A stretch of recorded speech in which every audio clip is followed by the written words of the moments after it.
Assalamualaikum warahmatullahi wabarakatuh. Rekan-rekan entrepreneurs yang luar biasa, izinkan kali ini saya akan menyampaikan sharing Sadari edisi April 2026.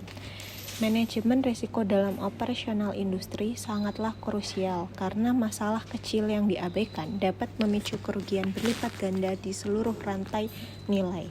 Sebagai contoh, tetesan oli bekas yang tampak sepele dapat berkembang menjadi masalah hukum serius jika dianggap sebagai limbah B3 yang tidak dikelola, yang pada akhirnya dapat menghentikan proses produksi dan menimbulkan biaya non-teknis yang tinggi. Secara formal, manajemen risiko merupakan prosedur terstruktur untuk mengidentifikasi, mengukur, dan memantau risiko guna memitigasi ketidakpastian yang dapat mengganggu tujuan strategis perusahaan. Karakteristik risiko di sektor off-farm sangat dipengaruhi oleh ketergantungan pada alam dan variasi kualitas bahan baku yang tidak seragam, seperti pengaruh cuaca terhadap rendemen sawit atau kualitas daun teh.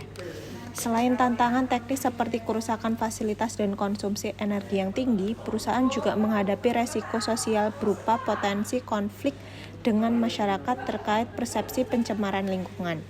Kepatuhan terhadap regulasi yang berubah cepat juga menjadi titik kritis di mana kesalahan dalam memahami aturan rujukan dapat menyebabkan dampak hukum yang berat bagi perusahaan.